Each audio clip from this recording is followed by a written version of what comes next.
Преди около 2 години се прибирах от семейна среща доста късно през нощта. Пътят беше около 2 часа, но не останах да нощувам, защото трябваше да съм на работа на следващия ден.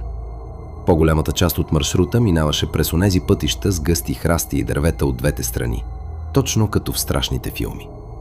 Карах вече около 45 минути, когато изведнъж ме налегна зверска умора. Знаете, както някога просто ти идва от нищото и те удря като стена. Точно това се случи. Осъзнах, че няма да издържа дълго, но никъде не виждах място, където да спра и безопасно да подремна. В крайна сметка, когато стана ясно, че няма да намеря подходящо място и умората не отшумява, направих нещо доста съмнително. Отбих в страни от пътя върху тревата зад някакви храсти, за да скрия колата от случайни минувачи. Пътят не беше съвсем пуст. На всеки няколко минути минаваше по някоя кола. Погледнах часа. 11 часа и 22 минути. И заспах. След известно време се събудих от странно драскащо шумолене. Погледнах часовника. 11:50. Звукът спря след няколко секунди и понеже бях още много сънен, не му обърнах внимание и пак заспах. По-късно отново се събудих от същия звук. Този път беше 12 часа и 40 минути. Но сега шумът не спираше. И това вече ме стресна сериозно. Първата ми мисъл беше, че е някакво животно, което обикаля около колата. Но защо ще се върне почти час по-късно? Погледнах в огледалото за обратно виждане и за миг успях да видя нещо, което бягаше обратно в гората. В този момент в главата ми изникна онази градска легенда за убиеца с куката. Този, който драска по колата и убива хората, ако слязат да проверят. Казах си майната му и веднага запалих и потеглих. Имаше завой на не повече от 100 метра напред. Когато го взех, видях кола спряла отстрани на пътя с отворена врата откъм шофьора. Намалих малко, за да видя дали има някой вътре.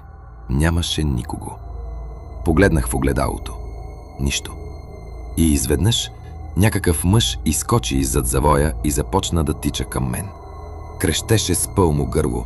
Ей, ти! Излез от колата! Веднага! Аз натиснах гъста до дупка и се махнах оттам. Никога повече не го видях.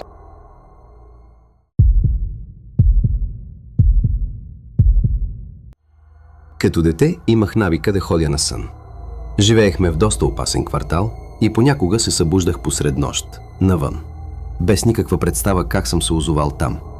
След това трябваше сам да се върна вкъщи и да вляза през тъмния вход, който съм оставил широко отворен, за когото и да дебне наоколо. Но най-страшният случай беше, когато бях на около 9 години. Събудих се и осъзнах, че стоя до прозореца в стаята си, с дръпнати завеси, втренчен навън. Докато започвах да се осъзнавам, забелязах нещо ужасяващо. Пред мен стоеше мъж, мауедър и напълно без коса. Нито коса на главата, нито вежди, нищо. Гледаше ме право в очите и бавно се приближаваше към прозореца, все по-близо до лицето ми. Изглеждаше объркан, сякаш не разбираше какво вижда. В този момент напълно осъзнах какво се случва и започнах да крещя неконтролируемо. Бях замръзнал на място. Мъжът изпадна в паника, изкрещя с висок писък, направи някакво странно премятане и побягна. Тичаше на зигзаг по улицата, сякаш се опитва да избегне куршуми. Майка ми се събуди и реши, че съм имал кошмар. Но на следващата сутрин намерихме отвертка на верандата и следи от опит за взлом по касата на вратата и дръжката. Никога няма да забравя изражението на лицето му, когато започнах да се събуждам и да крещя. Нито онзи писклив вик, нито как се търкулна, приклекна и побягна, залитайки по улицата.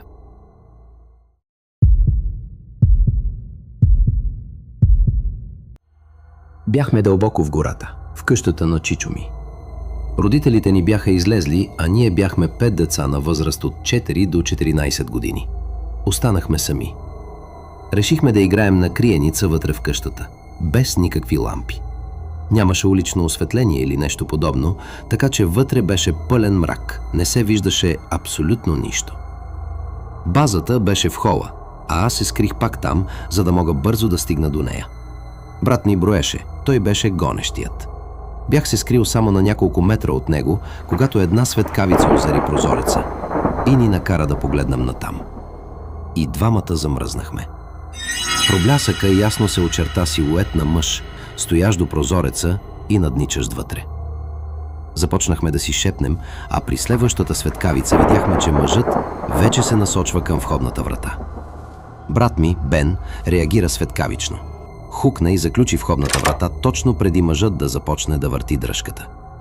В същия момент започна да пуска лампите една по една, вероятно с надеждата, че човекът отвън ще разбере, че има хора вътре и ще си тръгне. Извика ми да заключа останалите врати. Побягнах към кухнята и заключих вратата там, след което се втурнах към плъзгащата се стъклена врата в задната част на къщата. Докато я заключвах, той беше там, от другата страна на стъклото. Стоеше и ме гледаше.